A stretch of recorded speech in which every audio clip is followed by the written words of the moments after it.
Hello and welcome to a special sore throat edition of Oh God What Now, sponsored by Strepsils and Fisherman's Friend and other things like that.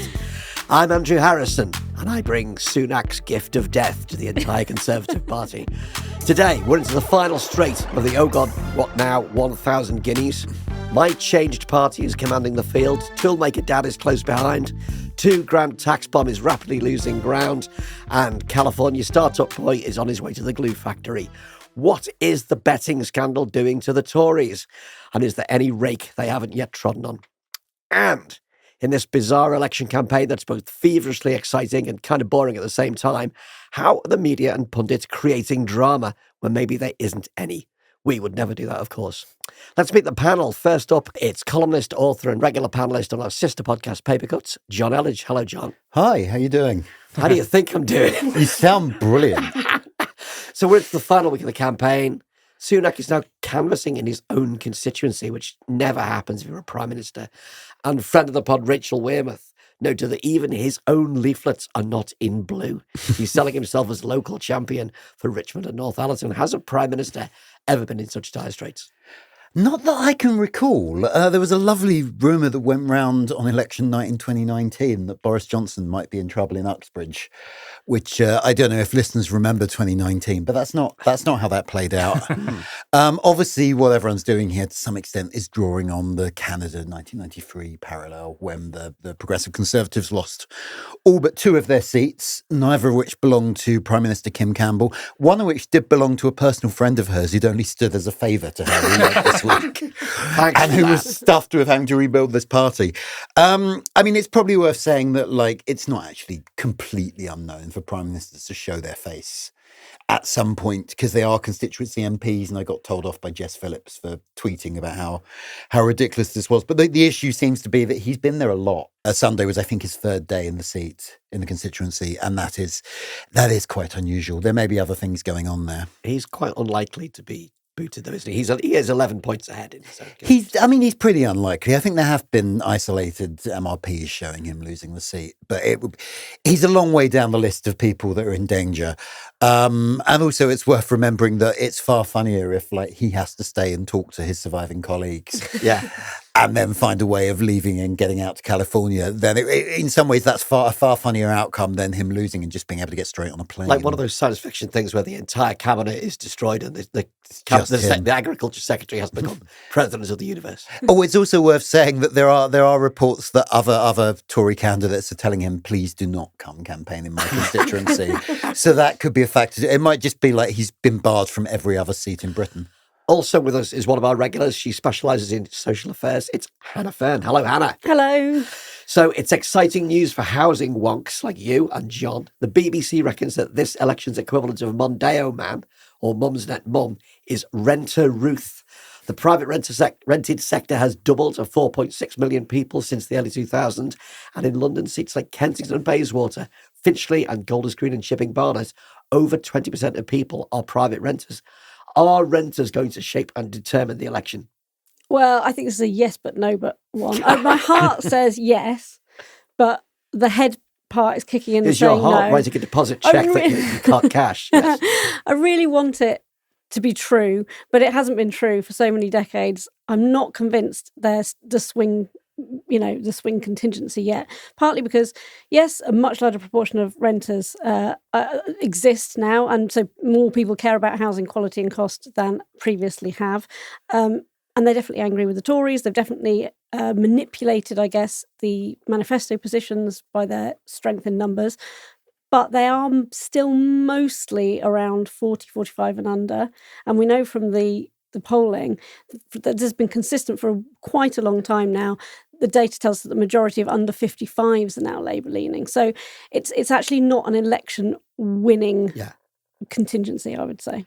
The date, the kind of age at which you switch over to voting Conservative, it's going up and up and up and up. Is now when you die.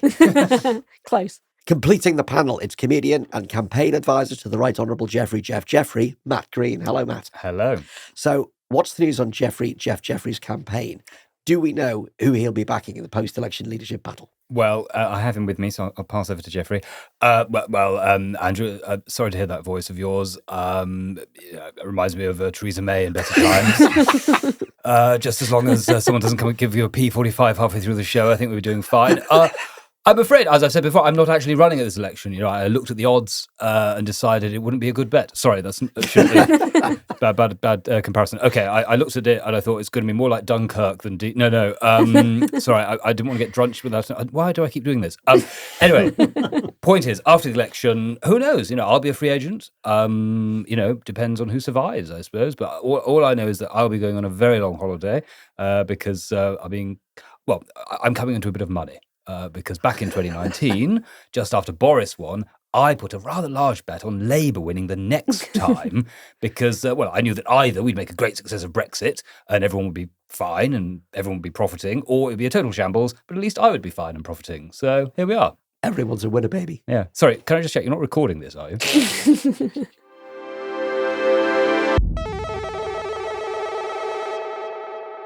Now, before we start, more excitement for election night. You know about our sold-out live show at the Tabernacle in London. You know about the live stream for Patreon people from 8:30 to 10:30. Sign up for Patreon, link in the show notes. But what about afterwards? What happens into these small hours as the results start to come in and we see what the new government is really going to be like? And who gets Portilloed? We have the perfect thing for your long night in front of the TV. We can announce that a mix of Oh God What Now regulars and friends of the pod will be streaming live on YouTube all night long from 10 p.m. into the small hours. We'll be watching and commenting on all the results, just like a mix of Gogglebox and Jeff Stelling's Soccer Saturday. And it's all free. All you need to do is follow our YouTube channel, fire up the app as the results start to come in. That's Oh God What Now, your second screen companion for the biggest night in British politics of the decade, we hope. Sign up now, link in the show notes, and we will see you there. We're going to be up all night to get rishy.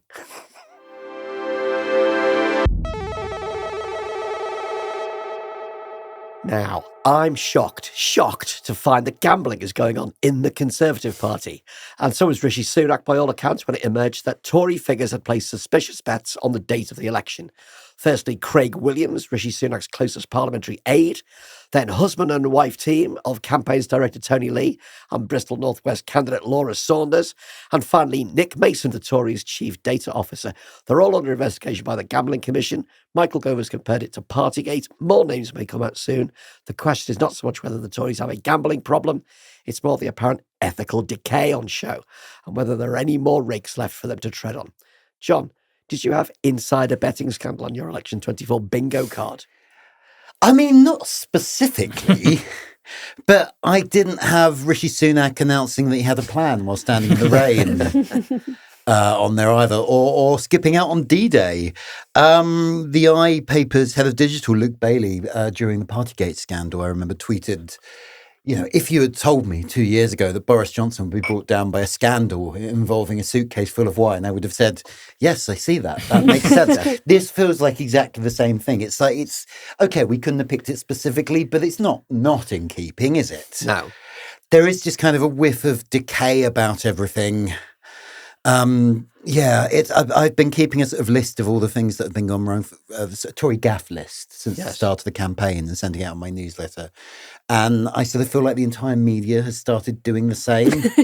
And just like any story that looks bad for the Tories now kind of like gets a headline beginning with now. Now what's happened? Yeah, exactly that. And it just kind of feels like if they were winning, this wouldn't be that big a deal. It would be a scandal. Yeah. It would be bad, but it would be like, those Tories, what they like. Whereas as it is, it's just another sort of nail in the coffin, isn't it? It feeds into this sense that these are not serious people and they are treating the British electorate with contempt. Like, I do think Partygate is the right comparison. And this kind of feels like the same thing. Just kind of shows that they don't give a shit anymore. Hannah, we'd have to sort of point out that the Gambling Commission has not confirmed even the identities of the people involved. But Sky News is reporting that many more people are to be investigated. It's been asking, the Gambling Commission has been asking betting firms for details of all bets over £20 on the election date. How is this fitting into the beautiful mosaic? Well, I mean, it does look pretty bad. If it was just one individual and £100, I think John's right. And if they were winning, John's right, it would be quite a different perspective. But we're looking at it on the back of years and years of the Michelle Mone scandal. A journalist, do you remember, was threatened with being sued by Nadhim Zahawi because the truth about his tax affairs was exposed. So it just feels like more and more financial corruption, basically. So yeah, people are fed up with it, and that's how they're exhausted by it. Starmer has been attacking Sunak for failing to suspend the people that have been accused immediately. Should he have done so? Yes, of course. And this is why I think Starmer's been really strong on this. And with his background, obviously, he seems very solid on the rule of law anyway. So Sunak, by not standing firm and doing something immediately, has basically given Starmer yet more ground. It's really, it makes me laugh because it's not just the gaffe, it's the way he handles the gaffe, which is a gaffe, which basically opens another door to, it's demonstrating how Starmer's much more fit for the role. I don't know. At some point, you think the campaign manager would step aside for other reasons other than betting to say, I'm no good at this. At some point, you'd think the campaign manager would think, the clue's in my job title. I'm supposed to be managing a campaign. Maybe don't do these things. And maybe don't do the thing. Do you think I think it's partly that maybe I'm giving them a huge amount too much credit. I think they don't. I think perhaps they just didn't even think it was wrong or something. That they just don't think that's... I can see why people might say that, but as a journalist, whenever you take a job at any British newspaper, you have to sign a contract which has loads and loads of detail about the grey areas around insider trading and placing bets on any kind of area that you're reporting on. It could be this is just not for sports journalism, it's for anything you're covering. If I went and placed a bet on, a policy about housing, that could be illegal because I have some knowledge from reporting on it. What kind of a price can I get on some housing bet? I mean, is it a good one? Absolutely shit. I think as soon as you try and put a bet on, they'd be like, this is clearly insider trading. No one else cares. Coming up on the inside, it's new estate on the edge of town. Matt, in the continuing drift of politics to be an episode of The Simpsons, in the middle of all this, the Conservatives tweeted, if you bet on Labour, you can never win, alongside a video of a roulette wheel. Please look at what we're doing. Do you think they are being managed by a team of their enemies? Look, I'm not a conspiracy theorist, but these sorts of things make me wonder. I do sort of begin to wonder, is there some sort of Brewster's Millions thing happening? Is it the producers? Or even, is it the Big Short? Springtime for Sunak. Yeah, is Sunak, is it been a long con where he shorted the British economy, then he shorted the British government afterwards? It's extraordinary. But I think, to be honest, I think it's much more likely to be the sports analogy, which is when your team is playing badly, it's unlucky. Every call goes against you and it just gets worse and worse and worse. And I think that's what we're in. Because it's not just that these things are happening, it's that, as we've been saying, that they're being reported on more and that it's being seen as yet another gaffe in a list of gaffes. Whereas if it was the first thing, maybe, it would have been a bit of a thing and then it would have gone away. But now it feels like it's just one of many, many things. It's if you're losing, everything you do looks like what happens to a loser. Yeah. It is quite ironic, though, that a campaign that began with a gamble on a summer election kind of is entering its final phase. Yeah. I just wonder if the whole thing is like a psyop by the anti-gambling lobby. Well, it does remind me of the fact that they used to have that phrase at the end of every gambling advert, which was, when the fun stops, stop. When did the fun start? Yeah, exactly. I don't remember this. I did see someone say this week that they thought this might be the most exceptional piece of performance art yet delivered. Yeah. So looking a bit more broadly at the final week of the campaign, the more serious threat to the Tories seems to be the rise of Reform and Nigel Farage. Observer polling at the weekend put the Conservatives on just 20%, with Reform on 16%. The Lib Dems are unchanged on 12% and the Greens on 9%. But the frog-faced nationalist candidate for Clacton appears to be flaming out under the first serious interrogation he's faced in years. He's been pilloried for claiming in a Panorama interview that the West had provoked Russia's invasion of Ukraine. Sunak said he was completely wrong and only plays into Putin's hands. Starmer said the comments were disgraceful. Ed Davey called Farage an apologist for Putin. And when the Mail quoted Ukrainian President Zelensky as saying Farage was infected with the virus of Putinism, the Reform leader tweeted that he had instructed Carter Ruck to take legal action against the paper. Hannah, do you think that we are now starting to see the real Farage now that he's under the spotlight? Yes, I think that the real Farage is this populist and often quite mad person with ideas that are sometimes aligned with conspiracy theory. but basically, an agitator, not a serious politician, and that some people are taken by surprise with this because they've perhaps not followed him in the depth that people like ourselves have. And I really hate the response that sometimes you see particularly on social media, where people say, well, you're stupid if you ever believed him until now. You're an idiot. I hate that because the whole success of Farage and Brexit and UKIP and all of that era was about Farage finding a bogeyman for people's pain. So people thought they understood his pain when actually all he did was spot a potential bogeyman that aligned with his crank views.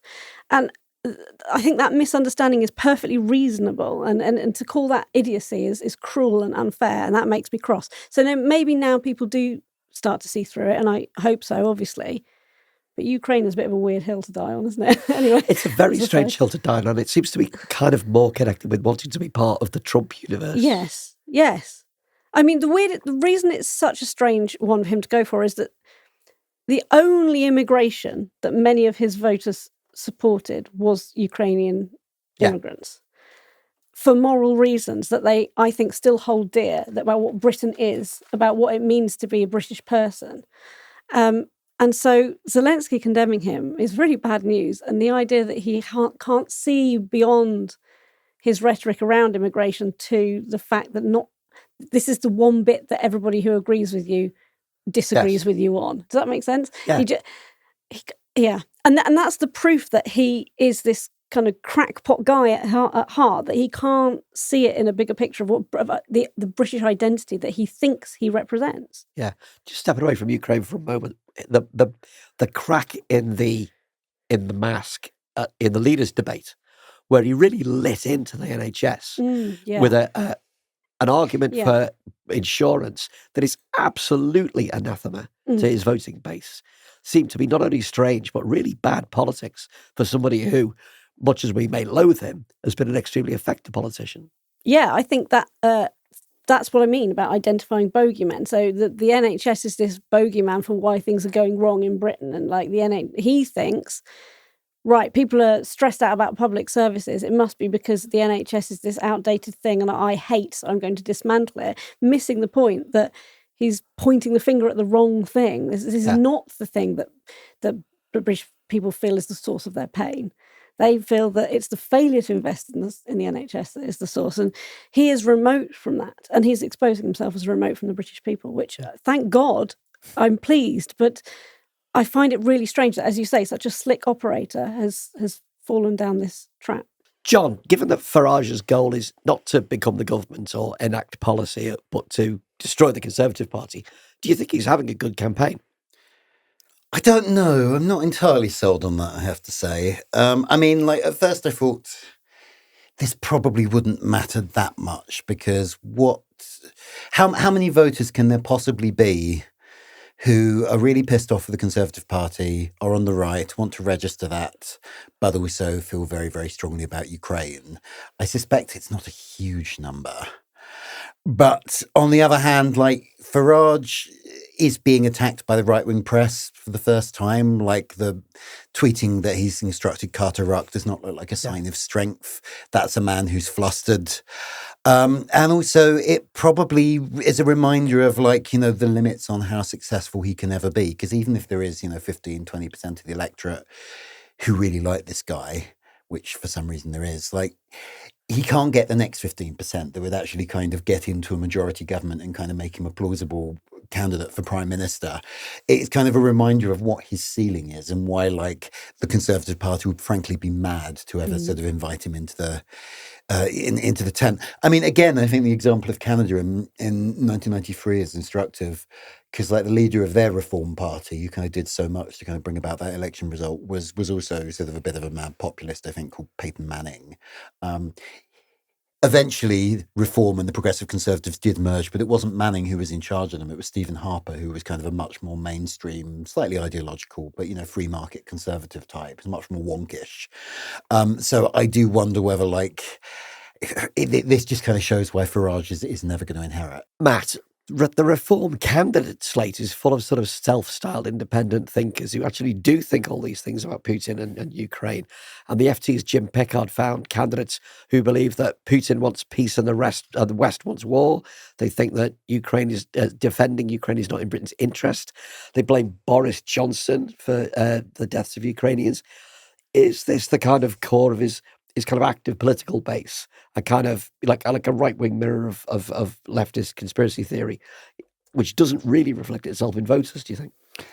I think possibly. I think obviously immigration is the big issue for those voters, and I think at the moment that probably sort of overtakes anything else. And he can say all this stuff that we think is mad, but they just hear, I'm for net zero immigration and that's okay. But I think, and that might work for this election, but I think, you would hope that over the next few years, if he stays in politics, the more kind of conspiracy theorists, or even, not even conspiracy theorists, but just more right-wing views on these things will become more and more apparent. And he's clearly very connected to the sort of the MAGA Trump base. Yeah. And I think the more connections that can be made with that, the more that people will see that and think that's not really what we're interested in. So we are coming into the end game of the campaign. The Conservatives seem to have almost given up and they're pleading not to be defeated too badly. Hannah, lots of Conservative columnists like Dan Hannan have now entered the "you're going to miss us when we're gone" phase of these things. He was right. True. Not entirely true. He wrote in the Telegraph that the electorate will regret annihilating the Conservatives. What stage of grief are we at now, do you think? I think bargaining. Yeah. That's what all of this stuff about the supermajority, I know that's not a relevant term in British politics for anyone tweets me. Yeah. But this Dorian term... will tweet you. That's what this is all about. Give us something, a crumb of hope, and we will make sure that Labour has some kind of, scrutiny and opposition.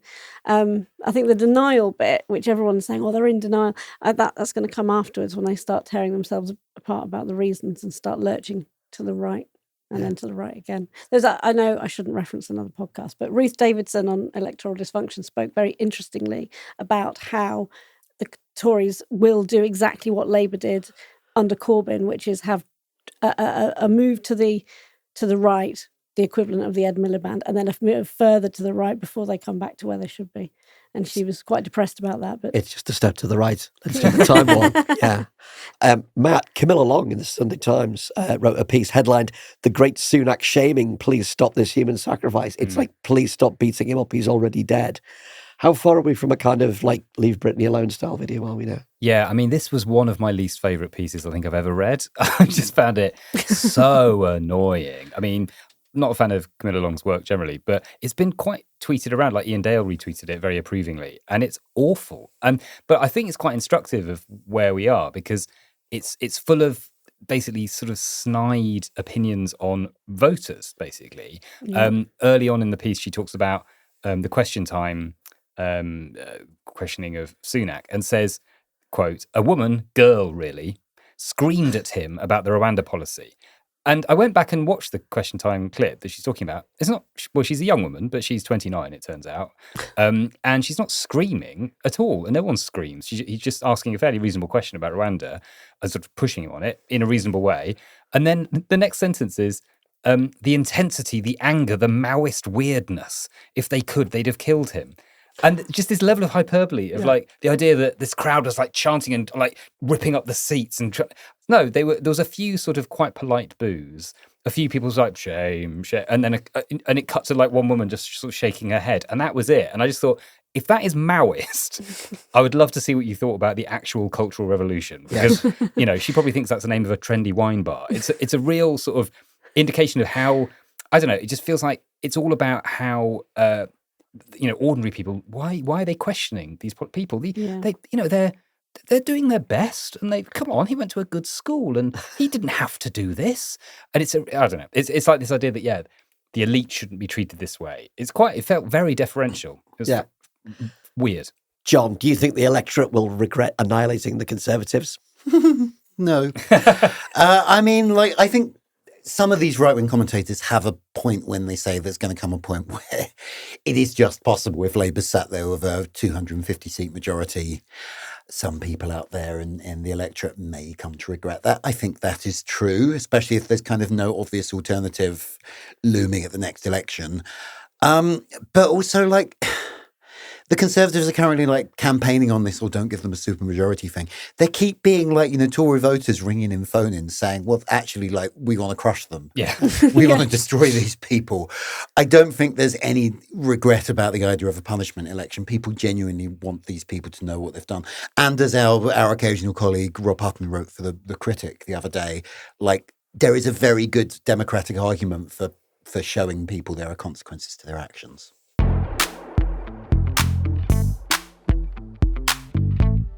Next up, time to choose our hero and villain of the week. Who is the Kylian Mbappe of the news agenda, and who's the Argentinian referee? Hannah. Okay, hero is the city of Barcelona. They're banning Airbnbs and apartment rentals for tourists to cut housing costs. It's something that we've seen done in Portugal. Wales has had a similar-ish, less successful project, and yeah, I think it's a great thing. I wouldn't support a national ban, but I think in cities, small areas, great thing to do. Good for them. Okay, who's your villain? Villain is it's a kind of collective one. The politicians of Australia and a certain Australian media mogul, which will remain nameless, because only 60% of Australians believe climate change is man-made. And that is the lowest among Western nations, according to a French study that's compared nations across the world about our attitudes and understanding of the situation. And that is obviously despite people living through bushfire ravages and, they're feeling the worst effects of it. And yet 40% of people are just not convinced by the facts. And that is entirely down to the political media situation there. It's going to be a big call to make the villain of the week. Know. Australia. Let's see how we go. Not Australians, but the fact that they've been poorly educated on this important matter. Yeah, all right, Pom. Matt. Well, my hero, I was considering Letitia Holland, who was the young woman I talked about who challenged Rishi Sunak. But then I saw Prince William dancing at Taylor Swift, and I thought, yes, I like him. And there's been a lot of sort of, ooh, look at him, he's an idiot. And I think, no, I'm never going to mock a middle class, well, not middle class, a middle-aged, literally not middle class. Impossible to say middle class. A middle-aged, middle brow man for moving at a concert, because I think good on him. I think I was pleased that he was shimmying his stuff. Okay, and your villain? Because I found it very hard to find anyone who was a hero this week, I'll be honest. But villain is the Russian online criminal gang Quilling. I don't know if I pronounced that right, don't care, who launched a ransomware attack in June on a medical company called Synovis, who supplied 2 hospitals in southeast London. And this week they've been, basically, patients have been told that they're going to have to wait several months for blood tests now, because essentially everyone in southeast London can't get blood tests unless they're super urgent. And it was horrible for lots of reasons. It feels like a sort of glimpse of things to come, sort of cyber warfare becoming more and more of a thing. Our, infrastructure is very vulnerable to these things. And also, I'm hoping to move into southeast London fairly soon. It just made me think, I don't want to be caught up in that. So it has a slightly personal thing too. Yeah, my family's been caught up in that. My daughter needed a test she couldn't get. Don't move to southeast London now. I know. That's horrible. John, what have you got? So hero, I'm going to go with the thrilling and exciting political think tank Compass, who've been putting out posters, tactical voting posters that say things like, I want a Labour government, so in this seat I'm voting Lib Dem. Right. Because firstly, I think that's kind of an interesting development in British politics. And secondly, I think that will probably bring down more Tory MPs. And I'm in favour of that. Villain, I was oddly enough going to go for Taylor Swift because I don't want to live anymore. You want the studio to be burned down by angry Swifties. But no, I'm actually, I'm going to go for the Tory media more broadly. I mean, I also was really annoyed by that Camilla Long piece, but a different line, actually, the bit where she was complaining about a young man who was saying to the government, well, what have you ever done for me? And she's like, oh God, it's all entitlement, self. It's like, no, it is a perfectly legitimate question in democracy. But more broadly than that, there just does seem to be this vibe of the media thinking its job is to hold voters accountable to the government. Yeah. There's a lot of right-wing columnists who are suddenly like, guys, I'm suddenly thinking first past the post. It's maybe not a great idea. Now it's working against them. And even if I have had this theory for a long time that pliant media is actually hurting the Conservative Party as well, because it means there's kind of like no pipeline to the electorate anymore. Like they no longer have any sense of what people are really thinking, because there's just people reflecting what they want, what the Tories want to hear. So I think the right-wing press has been doing everyone a disservice recently. Well, you make a strong case, but we can't make the right-wing press the villain of the week, because it's like saying, what's the wettest thing? It's water. It's just kind of perennial. So the winner is going to Barcelona for its control of Airbnb, and the villain is going to horrible Russian gang, what are they called? Quilling? Quilling. Perhaps. Those horrible people for screwing up the blood tests.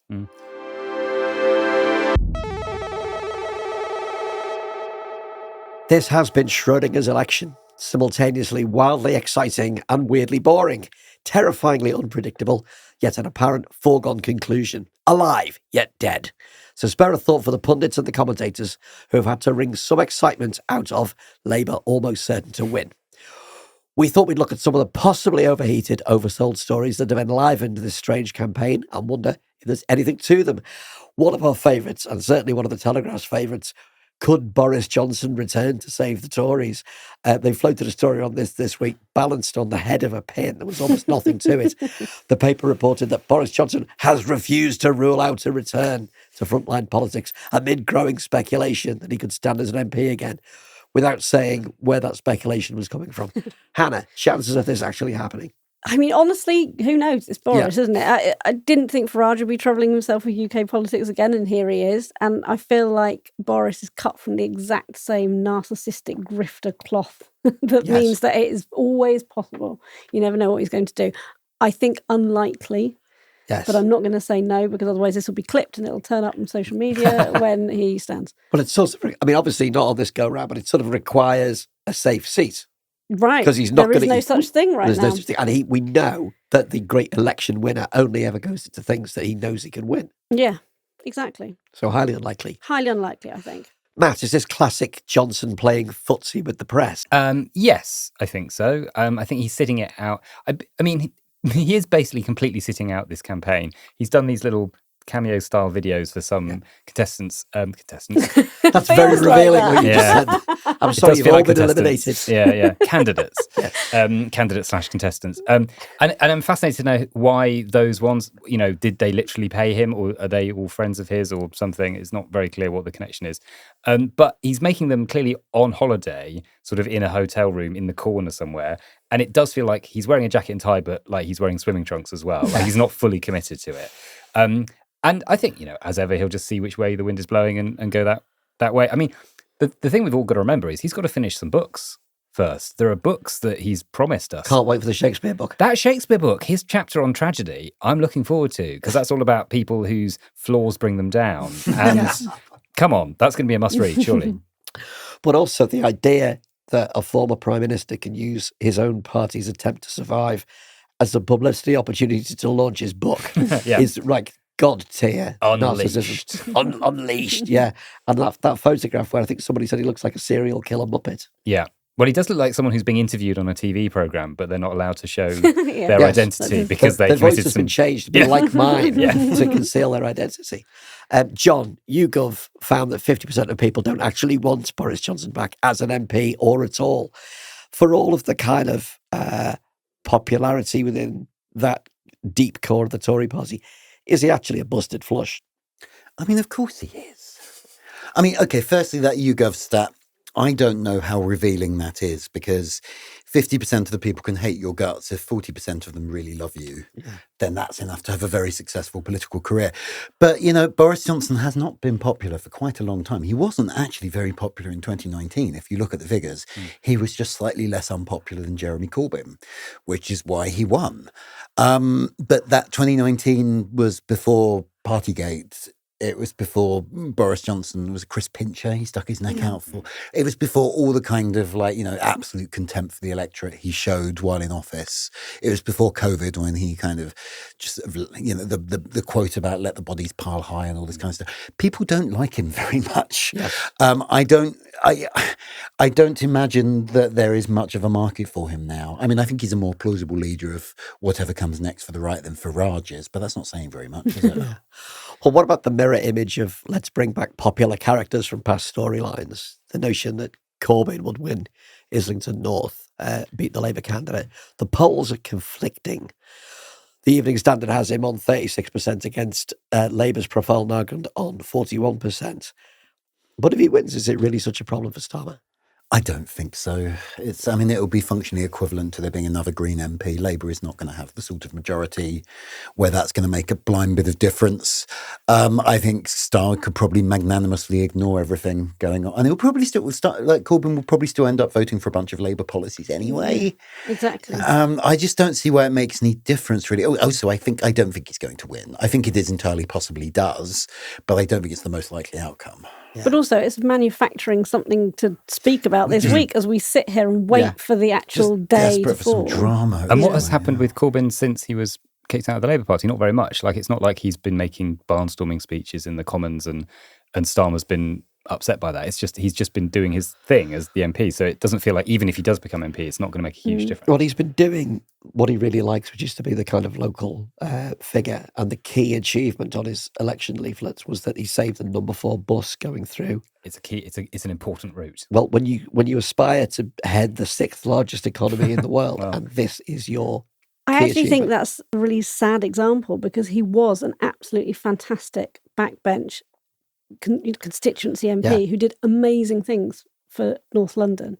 And then it wasn't the right thing for him to lead the Labour Party. And so he's going back to what he's actually good at. And in a weird way, it wouldn't be the end of the world if he won it because he'd probably do quite a good job being a local MP again. As a user of the number 4 bus, I will give him that. It's a good bus. It's a key route. It's no number 17. It's all about the 73. Anyway, this is some That was prime North London London content. Metropolitan Liberal elite right there. Yeah, bus chat.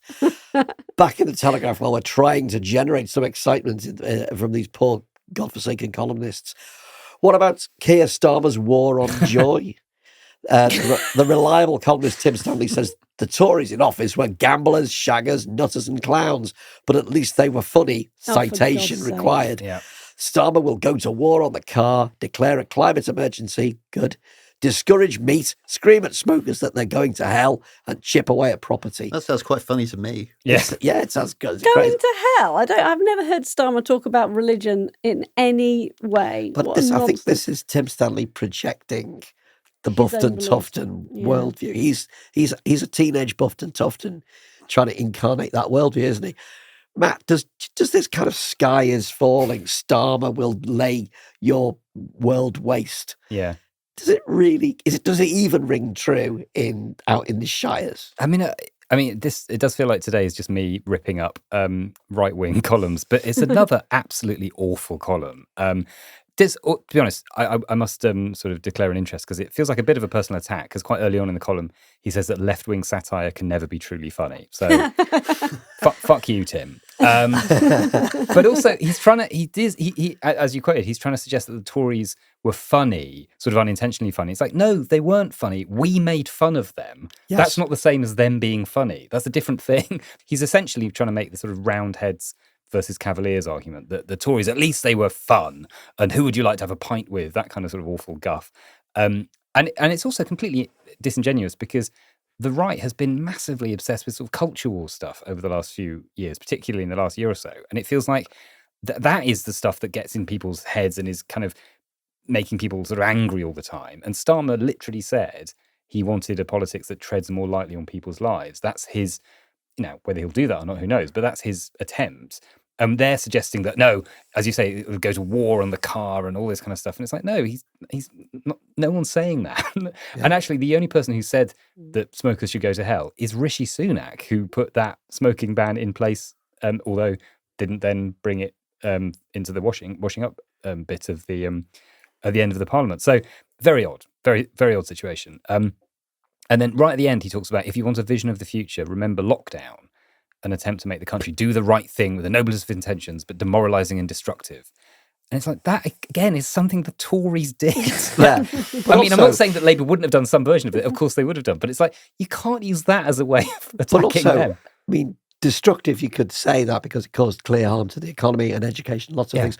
But demoralising. Yeah. It was one of the most kind of morally energising things that's happened in the country, where for the first time in decades we realised We could all do stuff for each other. Yeah, and I Yeah. think it's exactly the same thing we just talked about with sort of the Faragist view of the world. It's like this is quite a specific, very libertarian sort of, lockdown was terrible. We all agree lockdown was bad. And actually, no, I don't think we all do. I think we all agree there were problems caused by it, obviously, but that doesn't mean it wasn't the right thing to do. I mean, do we feel for the pundits and the news editors desperately trying to keep the ball in the air when we're kind of basically in the last 10 minutes of a match and it's 4-0 and nothing's going to change? Do we feel for these people? I feel like that's a really good analogy because Matthew Parris wrote an article this week in the Times saying, look, Labour are going to basically win. So why do they start just telling the truth? And I thought that's a really good example of like a team being 4-0 up and then someone saying to the manager, why don't you just turn all the players round and get them to play a different... It's like, no, that we're winning because of what we're doing. And yet, I mean, I would love politics to be able to be more truthful and for the electorate to be able to accept things that are not ideal and stuff. But that's sadly not the world we're currently living in, and certainly not the media landscape we're living in. So it feels like there's quite a lot of Tory people going, give us a go. Like, come on. Like, it's almost like we need to handicap, like, you're so far ahead. Give us a 10-meter, head start or whatever. And it's like, no, I like the fact that Labour are currently being just very sort of remorselessly, we are going to do what we're doing, and whether you like it or not, we're going to keep doing it.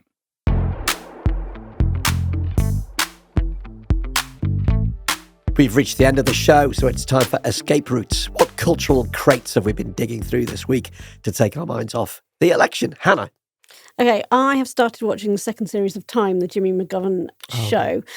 It's very different to the first one. So the first one had Sean Bean and Stephen Graham, and it was very much about, the reality of life inside prison. If you end up in there really for a crime, you're not a criminal, but something awful has happened to you and you've become a criminal, essentially.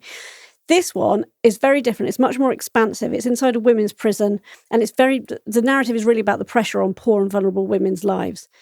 And it's fascinating. It's just so different in tone, but I would highly recommend it. But just a kind of trigger warning: if you've recently had a baby, don't watch it. But it's fascinating. Well, I haven't recently had a baby, so I'll watch it. The first series was great. I loved it. But yeah, it's very different though. I put that out there because I tuned in expecting it to be similar in tone, and it's actually quite different, even though it's exploring the same kind of sort of political and social areas. Brilliant. John, how about you? Well, my search for comfort these days always seems to involve watching things that were showing on the BBC around the last time Labour were finally going to win an election. So I've been rewatching the slightly magical mystery detective series, Jonathan Creek. Oh, right. Which is that show. Which is bringing me a lot of joy. I mean, like, it is one of those shows where, if we're honest, there's quite a big gap between the best episodes and the worst episodes. But you could say that of the literary career of Charles Dickens. Yes. So I don't think that's a reason not to. But yes, it's just kind of like comfortingly like being in a different world, which is always nice, isn't it? Back to 97. Yeah. Things can only get better. Yes. Did they? For a bit they did. Matt, what about you?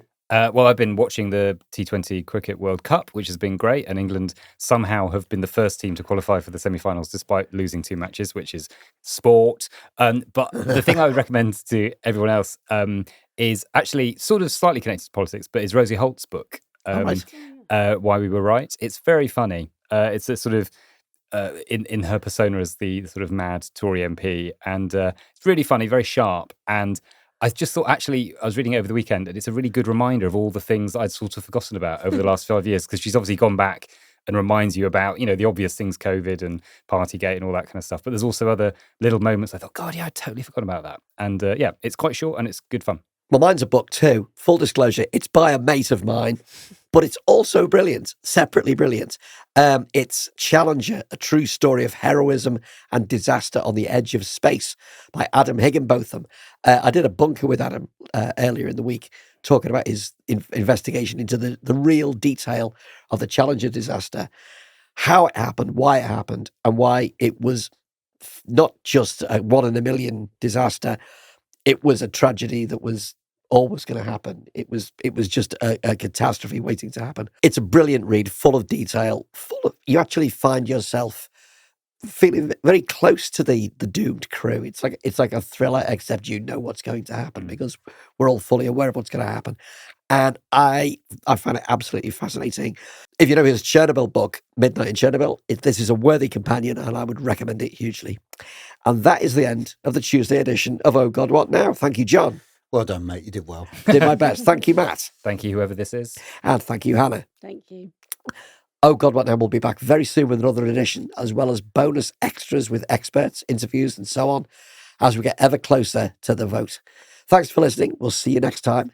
Now, please be upstanding for some shouts to our latest recruits to the Oh God, What Now? Patreon army. Enormous thanks and welcome to the Oh God, What Now army to Antonia Mocken, Robert Mlenga, Jean Hackett, Keith Reed, and Val Bruff.